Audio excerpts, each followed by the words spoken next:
Hello बच्चों, कक्षा 10 में व्रत संबंधी कुछ प्रमेय हैं जिनको आपको समझना है कि व्रत के किसी चाप के द्वारा केंद्र में बना कोण व्रत के उसी चाप के द्वारा एकांतर खंड में बने कोण का दुगना होता है। ये 9th में भी पढ़ के आ चुके हैं और 10th में भी इसका कुछ पार्ट है जो उससे संबंधित प्रमेय को आपको समझना है। तो यहाँ दिया हुआ है कि व्रत के एक चाप का अंश माप चाप के सापेक्ष व्रत के एकांतर खंड में किसी एक बिंदु पर इस चाप द्वारा आंतरिक कोण का दुगना होता है। तो सबसे पहले हम समझने का प्रयास ये करेंगे कि क्वेश्चन में क्या कह रहा है, ठीक है। और क्वेश्चन में हमें करना क्या है।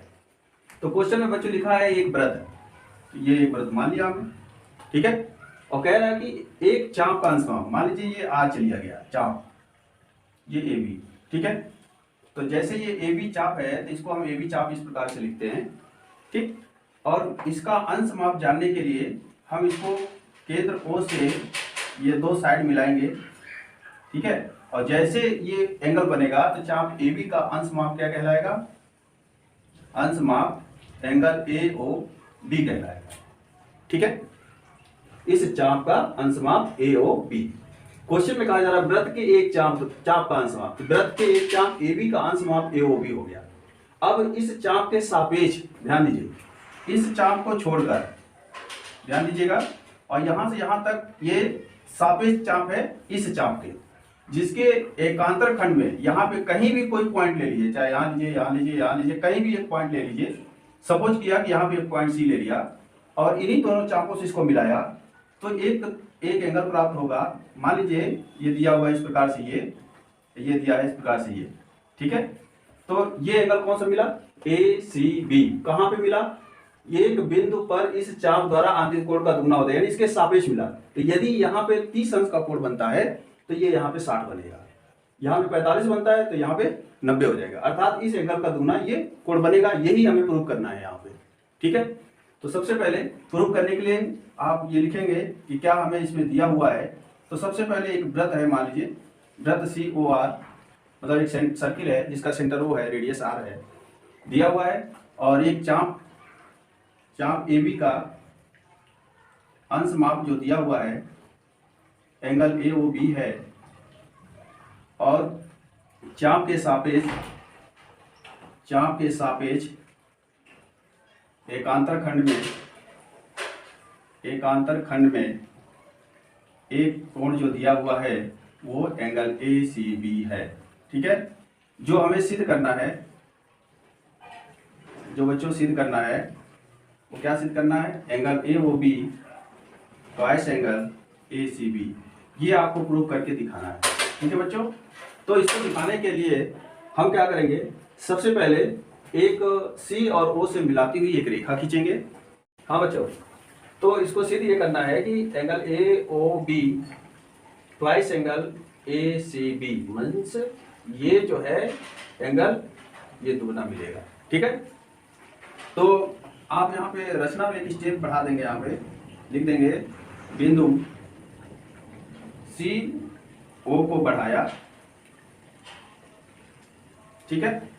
अब ध्यान दीजिए, अब आपको ये सिद्ध करना है, मान लीजिए कि ये एंगल 1 है या एंगल ए मान लीजिए, ये एंगल बी मान लीजिए, इसको सी मान लीजिए, इसको डी मान लीजिए, इसको ई मान लीजिए और इसको एफ मान लीजिए, ठीक है। सभी एंगल को हमने मान लिया। अब बच्चों एक प्रमेय आप पढ़े होंगे 9th में, यदि ये ट्रायंगल दिया हुआ है, मान लीजिए यहाँ पे ये सी है, मान लीजिए वो है, और ये दिया हुआ है, ये ट्रायंगल दिया हुआ है, और इनमें एक साइड सीओ को हम आगे बढ़ा दें तो ये बहिष्कोण बनता है, ठीक है। ये कौन सा कोण बनता है, बहिष्कोण।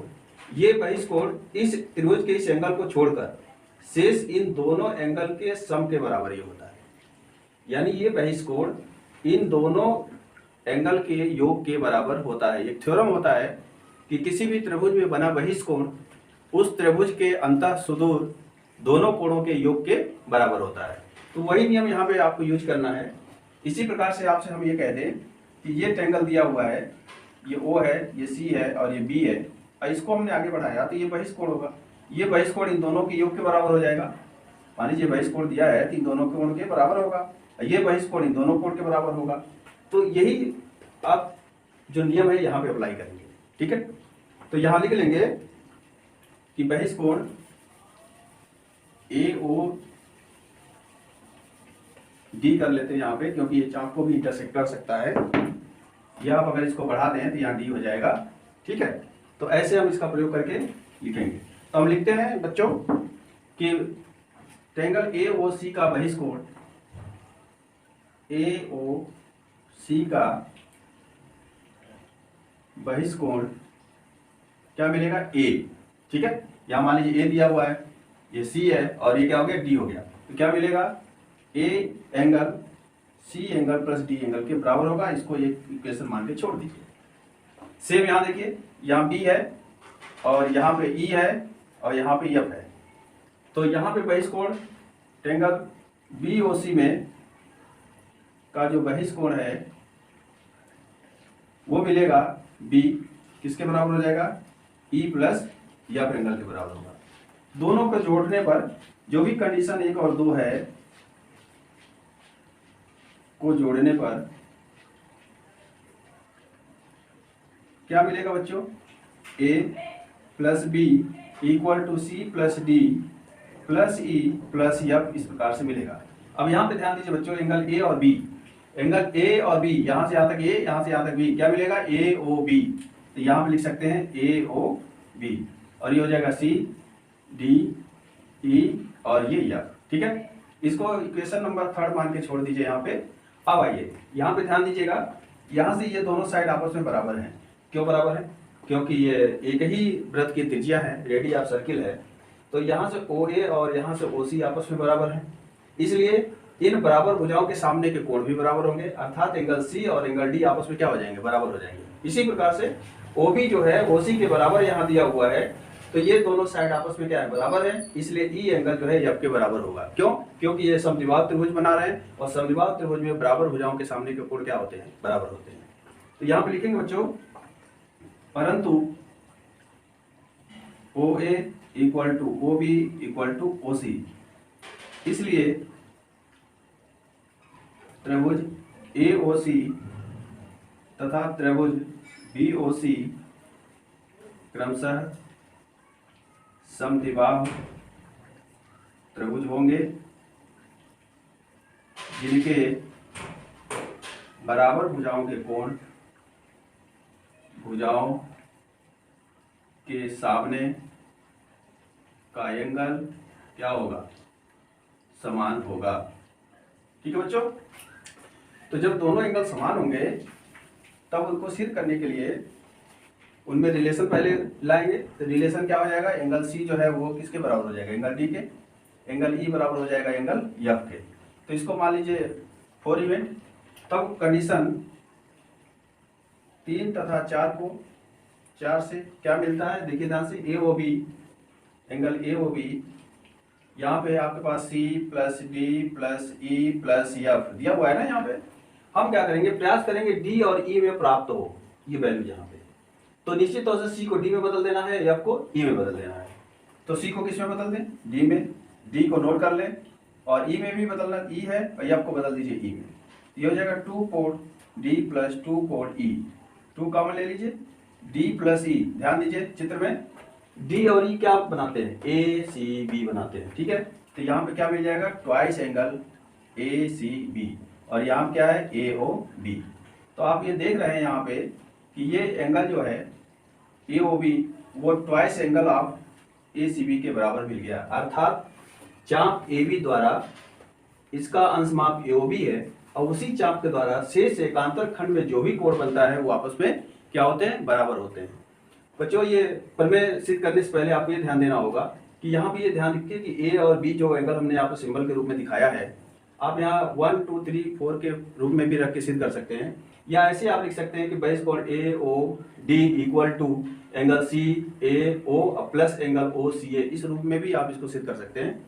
तो आपने ये देखा कि किसी भी चाप के द्वारा उसका अंश माप सेंटर पे जो भी बनता है, उस चाप के सापेक्ष एकांतर खंड में चाहे जितने भी कोण बनते हों, वो सभी कोण क्या कहलाते हैं, वो सभी उनका कोण जो है वो उनके दुगने सेंटर पे कोण बनता है, ठीक है।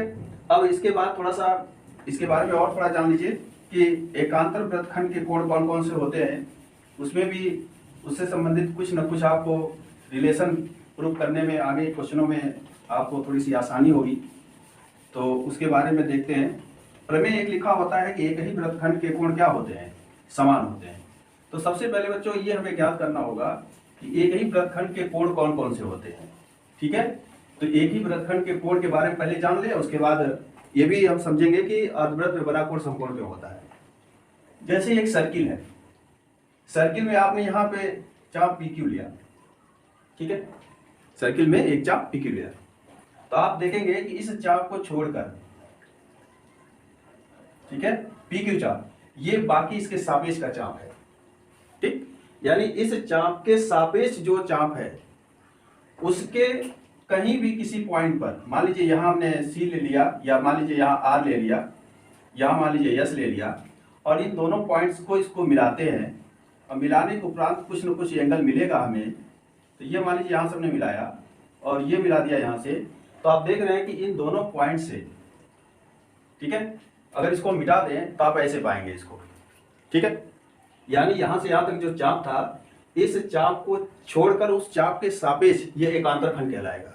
ठीक है, इनमें यहाँ से लेके यहाँ तक कहीं भी कोई भी एंगल आप बनाएं और इन पॉइंट से मिला हुआ हो, तो वो सभी एंगल क्या कहलाते हैं, एक ही वृत्तखंड के कोण कहलाते हैं। अर्थात PRQ ये वाला एंगल, PSQ ये वाला एंगल आपस में क्या होते हैं, बराबर होते हैं। Means angle PRQ equal angle PSQ। यदि आपसे कहें कि एक पॉइंट और ले लेते हैं, T ले लीजिए यहाँ, और इनको भी यहाँ से मिला दीजिए, तो ये भी बराबर हो जाएगा एंगल PTQ के बराबर हो जाएगा। चाहे जितने यहाँ से यहाँ तक जितने पॉइंट आप लें, वो सभी एक ही वृत्तखंड के कोण होंगे और ये सभी आपस में बराबर होंगे। यदि मान लीजिए यहाँ पे 40 एंगल दिया हुआ है, तो ये भी 40 एंगल हो जाएगा, ये भी 40 एंगल हो जाएगा, ये सभी 40 एंगल हो जाएंगे। अगर इस पर एक क्वेश्चन अगर आपसे कहा जाए कि यहाँ से ये दोनों एंगल दिए गए हैं, मान लीजिए ये दिया हुआ है 30 अंश, और यहाँ से ये बन रहा है एंगल, तो ये पूछ दिया x अंश, तो आप क्या बताएंगे, क्योंकि ये दोनों एक ही वृत्तखंड के कोण है, एक ही चाप पे बने हैं। ये देखिए यहाँ से यहाँ तक जो चाप है इस पे ही बने हैं ये दोनों, इसलिए दोनों x बराबर क्या हो जाएगा, 30 एंगल हो जाएगा। इसलिए इसको एक ही वृत्तखंड के कोण कहते हैं। अब बच्चों एक और प्रमेय होता है कि अर्धवृत्त में बना कोण समकोण क्यों होता है। अर्धवृत्त में बना कोण समकोण होता है, क्यों होता है। जैसे मान लीजिए आपने ये सर्किल लिया और ये अर्धवृत्त बनाया, ठीक, तो अर्धवृत्त में बराबर खंड होंगे दोनों, डायमीटर जो होगा वो सर्किल को दो भागों में, बराबर भागों में बांटेगा। तो यहाँ से हम ये हटा दें, तो ये क्या हो गया, ये अर्धवृत्त हो गया। ठीक है, तो इस अर्धवृत्त में हम इन पॉइंट से लेकर यहाँ पे कोई भी एंगल बनाए तो ये 90 अंश शो करेगा। लेकिन ये क्यों करेगा, इसका कारण हमें जानना है। मान लीजिए आपसे हम ये कहें कि एक सर्किल दी गई है और यहाँ से आपने एक एंगल केंद्र पे बनाया, मान लीजिए यहाँ पे 60 अंश, और इसी के द्वारा आपने यहाँ पे x बताया, तो यहाँ x बराबर क्या होगा, 30 अंश होगा। ठीक है, तो आप हमें ये बताइए कि अगर ये चाप यहाँ से यहाँ तक खींचा है, तो इस पूरे चाप के द्वारा सेंटर पर ये कितने अंश का कोण बन रहा है, 180 अंश। ठीक है, तो जब इस चाप के द्वारा सेंटर यानी केंद्र का अंश माप 180 अंश है, तो इसका आधा यहाँ तो बनेगा, जैसे यहाँ 60 बन रहा है तो यहाँ आधा बन रहा है, तो उसी प्रकार से इसका आधा क्या हो जाएगा, ये 90 अंश हो जाएगा। इसलिए आधे वृत्त में बना कोण क्या होता है बच्चों, समकोण होता है। अब इससे संबंधित एक थ्योरम और है, कार्ड से संबंधित, वृत्त और उसकी जीवा। हम जानते हैं बच्चों कि कोई भी वृत्त का केंद्र और एक टेंजेंट खींची जाए, तो वृत्त और स्पर्श रेखा में स्पर्श बिंदु को मिलाने वाली रेखा उस पर क्या होती है, लंब होती है। ये थ्योरम 9th में भी पढ़े होंगे आप। और एक बात और उसमें दी गई है कि यदि कोई स्पर्श रेखा खींची गई है और जीवा है उसमें वृत्त की, तो वृत्त की जीवा और स्पर्श रेखा के बीच में जो भी एंगल बनता है उस चाप के सापेक्ष एकांतर खंड में बने कोण के बराबर होता है। जैसे आपसे ये कहा जाए कि ये सर्किल दी गई है, ठीक है, और ये टेंजेंट है, ये क्या है, स्पर्श रेखा है। ठीक है, और ये पॉइंट मान लीजिए यहाँ P है, तो इस पॉइंट को हम क्या कहते हैं, स्पर्श बिंदु कहते हैं। ठीक है, स्पर्श बिंदु। ठीक, अब ये केंद्र O से जब इसकी पॉइंट को मिलाई जाती है, तो ये इस पे क्या शो करता है, ये परपेंडिकुलर शो करता है। ये तो हम सभी लोगों को पता है। ठीक है, लेकिन आपसे यहाँ पे ये कह दिया जाए कि इसको इस तरह से न मिला के आप इसमें एक कार्ड खींच लीजिए। जैसे ये कार्ड दिया हुआ है, ठीक, ये मान लीजिए PQ कार्ड दिया है, तो अब ये पी क्यू कार्ड है और ये स्पर्श बिंदु से जो रेखा गई है, स्पर्श कर रही है इसको, सर्किल को, तो इसके बीच में कोई एंगल बन रहा है, यहाँ पे बन रहा है। तो एंगल पी क्यू पी यहाँ पे आर मान लीजिए, ठीक है, दिया हुआ है। अब सुनिए, अब इसमें यहां से यहां तक के जो भी ये चाप हैं, ध्यान दीजिएगा, पी और क्यू जो चाप दिए गए हैं, इस चाप को छोड़कर बाकी सापेक्ष एकांतर खंड कौन कौन से होते हैं, यदि हम इसको मिटा दें तो आपको दिखेगा कि ये सब एकांतर खंड है, ठीक है। इस एकांतर खंड में कोई एंगल ले लीजिए, मान लीजिए हम यस ले लें, तो अगर पी से यस को मिलाएं और क्यू को यस से मिला दें तो आप देखेंगे कि यहाँ पे यदि 60 अंश का एंगल बनता है तो ये भी 60 अंश का एंगल बनेगा। लेकिन इसको कैसे बनता है, इसको प्रूव करना है, ठीक है। तो इसको प्रूव करने के लिए सबसे पहले ये देखिए ध्यान से, इस चाप को हमने मिटा दिया था, लेकिन इस चाप के सापेक्ष बनता है। लेकिन बच्चों चाहे ये कहीं भी बने, ये किसी भी पॉइंट पे बने, जो इस कार्ड और इस स्पर्श रेखा के बीच में जो भी एंगल बनता है वो एकांतर खंड में तो अवश्य ही बराबर होगा। लेकिन कैसे बराबर होगा, इसको सिद्ध करना है। तो इसको सिद्ध करने के लिए सबसे पहले क्या करेंगे, एक व्यास खींचेंगे, ठीक है, बिंदु ओ से होती हुई, ये बिंदु ओ है, यहां से यहां तक आप क्या खींचेंगे, एक लाइन खींच दिया आपने, ये टी मान लीजिए और ये सेंटर ओ हो गया। हमें सिर्फ ये करना है कि आर यानी क्यू पी आर जो है वो बराबर होगा किसके, पी एस क्यू के बराबर। यानी हमें जो प्रूव करना है, जो सिद्ध करना है बच्चों, सिद्ध करना है angle Q P R equal angle P S Q. ये हमें सिद्ध करके दिखाना है कि जीवा और स्पर्श रेखा के बीच में बना कोण एकांतर खंड में बने कोण के बराबर होता है। कैसे होता है देखिए ध्यान से, बहुत सरल है, आप कुछ नहीं करेंगे, इसको यहाँ से मिला देंगे, ठीक है। ये कंडक्शन में लिख लीजिएगा, रचना में लिख लीजिएगा। सबसे पहले ज्ञात हमें लिखिएगा कि एक सर्किल है और इस सर्किल में ये कार्ड पी क्यू दी गई है। मान लीजिए हम यहाँ लिखे हैं ज्ञात है, तो आप क्या लिखेंगे, वृत्त सी ओ आर में एक जीवा पी क्यू है, जीवा पी क्यू तथा स्पर्श रेखा के बीच बना कोण एंगल क्यू पी आर है, ठीक। चाप पी क्यू के सापेक्ष एकांतर खंड में बना कोण पी एस क्यू है। तो सिद्ध करना में आपको लिखना होगा, सिद्ध करना है जो वहाँ दिखाया गया है, angle Q P R equal angle P S Q, ये आपको सिद्ध करना बच्चों, ठीक है। और रचना में एक पॉइंट आपको बढ़ाना है, टी और क्यू को मिलाया, बिंदुओं टी तथा क्यू को मिलाया, ठीक है बच्चों। और प्रूफ में आ जाइए। प्रूफ में सबसे पहले ध्यान दीजिए, इसकी नंबरिंग कर देते हैं, ये एंगल 1 कर दे रहे हैं यहाँ पे, ठीक है। इसको एंगल 2 कर लीजिए, इसको एंगल 3 कर लीजिए, इसको एंगल 4 कर लीजिए, इसको एंगल 5 कर लीजिए, ठीक है। तो आप इस पे देखेंगे कि एंगल 1 और 2 दोनों का सम कितना होगा, 90। क्यों, क्योंकि ओपी लंब पी आर है, क्योंकि वृत्त के केंद्र से स्पर्श बिंदु को मिलाने वाली रेखा स्पर्श रेखा पे क्या होती है, लंब होती है। तो 1 और 2 इन दोनों का मान कितना हो जाएगा, इन दोनों का मान हो जाएगा 190 के बराबर होगा, ठीक है। तो हम यहाँ लिखेंगे, ध्यान से देखिएगा, angle T P R equal to 90 angle, ठीक है। कारण ये है कि O P perpendicular P R, तो इसको हम लिख सकते हैं angle 1 plus angle 2 equal to 90। इसको कंडीशन नंबर 1 बना के यही छोड़ दीजिए, ठीक है। अब इसके पहले हमने आपसे बताया था कि यदि कोई डायमीटर है तो इसके इधर जो अर्धवृत्त बन रहा है और एक इधर अर्धवृत्त बन रहा है, तो अर्धवृत्त में बना कोण क्या होता है, समकोण होता है। तो यहाँ पे आप देखेंगे कि 3 और 6 दोनों एंगल 90 के बना रहे हैं, 90 अंश बना रहे हैं, क्योंकि आधा वृत्त में बना कोण है, ये डायमीटर है और डायमीटर में ये जो भी एंगल बन रहा है वो कितना होगा, 90 एंगल का होगा, यानी ये 90 अंश का होगा। हम जानते हैं किसी ट्रायंगल में तीनों जो एंगल का सम होता है वो क्या होता है, 180 अंश होता है। तो यही प्रमेय यहाँ पे लागू करेंगे। अब लिखेंगे यहाँ पे ट्रायंगल पी क्यू टी में ध्यान दीजिएगा, ये angle 2 plus angle 3 plus angle 6 और प्लस एंगल 5 कितना हो जाएगा बच्चों? 180 के बराबर। यानी त्रिभुज में तीनों कोणों का योगफल 180 अंश होता है। तो त्रिभुज में देखिए 2 एक अकेला एंगल है, 2 और 3 और 6 एक एंगल है, और यहाँ पे दिया हुआ 5 एक एंगल है। त्रिभुज के तीनों एंगल है, तो तीनों का सम इतना हो गया। बट ये एंगल क्या होता है? 90 अंश, क्योंकि अर्धवृत्त में बना कोण समकोण होता है। इसलिए आप क्या करेंगे, यहाँ पे आप लिखेंगे कि angle 2 plus 90 plus angle 5 equal to 180। ठीक है, या ब्रैकेट में लिख सकते हैं कि angle 3 plus angle 6 equal to 90 अंश। ठीक है, अर्धवृत्त में बना कोण क्या होता है? अर्धवृत्त में बना कोण क्या होता है बच्चों? समकोण होता है। ठीक है, ये आप लिखेंगे, इसलिए वो 90 अंश प्राप्त हो जाएगा।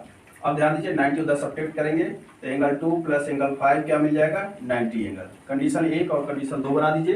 तो आप देख रहे हैं कि कंडीशन 1 में 90 राइट हैंड साइड है, ये भी राइट हैंड साइड 90 है। तो जब दोनों राइट हैंड साइड 90 है तो left hand side already equal to हो जाएंगे। तो यहाँ पर लिख देंगे तत्व 1 तथा 2 से angle 1 plus angle 2 equal to angle 2 plus angle 5। Angle 2 cancel हो जाएंगे, एंगल 1 एंगल 5 के बराबर हमको मिला। अब सुनिए, क्या एंगल 5 एंगल 4 के बराबर होता है? होता है, क्योंकि एक ही वृत्तखंड के कोण है। हमने इसके पहले आपको बताया था कि किसी भी आर्च के द्वारा एकांतर खंड में चाहे जितने कोण बने वो सब आपस में बराबर होते हैं। इसलिए यहाँ पे लिख के दिखा देंगे कि एंगल 4 इक्वल टू एंगल 5 क्यों बराबर होते हैं? क्योंकि एक ही वृत्तखंड के कोण है। ठीक है, और एक ही वृत्तखंड के कोण आपस में बराबर होते हैं। ये 4 हो जाएगा, और यही हमको सिद्ध करना था। एंगल 1 क्या है बच्चों? QPR है यहाँ पे। ठीक है, और एंगल 4 क्या है? PSR है। तो यहाँ पे मिल गया angle QPR equal angle PSQ। तो आपने प्रूव कर लिया कि किसी भी जीवा और स्पर्श रेखा के बीच में बना कोण उसके सम्मुख एकांतर खंड में बने कोण के बराबर होता है। ठीक है बच्चों, तो हाई स्कूल में इस पर आधारित क्वेश्चन भी बनते हैं। तो एक कोई एग्जाम्पल के रूप में क्वेश्चन देख लीजिए किस प्रकार से प्रश्न पूछे जाएंगे, तो उस पर थोड़ा सा समझ लेते हैं कि कैसे उसमें क्वेश्चन आते हैं, किस प्रकार के आते हैं। मान लीजिए दिया हुआ है कि किसी जीवा और स्पर्श रेखा के बीच में कोई एंगल दिया हुआ है, 80 एंगल का 80 अंश का दिया हुआ है। तो आप क्या करेंगे, उन सभी कोणों को जानने के लिए मान लीजिए ये सब मिटा देते हैं इसको, और एक क्वेश्चन समझने का प्रयास करते हैं। जैसे मान लीजिए दिया हुआ है सर्किल और ये दिया हुआ है टेंजेंट। ठीक, और यहाँ से यहाँ तक ये मिलाया, और ये मान लीजिए 45 एंगल दिया हुआ है। ठीक, और यहीं से ये खींच दिया गया और यहाँ से मिला दिया गया। आपसे पूछा जा रहा है ये एंगल का मान बताइए। ठीक है, तो आप यही तो देखेंगे ना कि मान लीजिए ये P है, ये Q है, ये R है, ये मान लीजिए S है। तो आप यही देखेंगे ना कि QPS 45 एंगल है। यहाँ पे ये कार्ड है और ये स्पर्श रेखा दी गई है, इनके बीच में यहाँ पे 45 एंगल बन रहा है। तो जैसे ये 45 बन रहा है तो हम ये प्रयास करेंगे कि इन दोनों आर्च को, यानी आर्च PQ को छोड़कर शेष आर्च में जितना कोण बनता है यहाँ बनता है, ये भी 45 होगा जो अभी आपने सिद्ध किया था। मान लीजिए यहाँ पे कोई बिंदु T लिया, आपने T और P को मिलाया और यहाँ से इसको मिलाया, तो ये भी तो वही होगा, ये भी 45 होगा, ये भी 45 एंगल होगा। मान लीजिए यहाँ पे U पॉइंट ले लिया, U को P से मिलाया, Q से मिलाया, तो ये भी एंगल 45 हो जाएगा। यहाँ पॉइंट मान लीजिए B लिया आपने, इसको मिलाया और इसको भी मिलाया, ये भी 45 एंगल हो जाएगा। कहने का मतलब इस पॉइंट को और इस पॉइंट को छोड़कर शेष कहीं भी आप एंगल बनाते हैं तो कार्ड और स्पर्श रेखा के बीच में बने कोण के मान के बराबर होगा वो। इसलिए किसी भी वृत्त में एक जीवा तथा स्पर्श रेखा के बीच में बना कोण उस जीवा के सापेक्ष एकांतर खंड में बने कोण के मान के बराबर होता है। ठीक है बच्चों, उम्मीद है ये वृत्त संबंधी प्रमेय आपको समझ में आया होगा। थैंक यू बच्चों।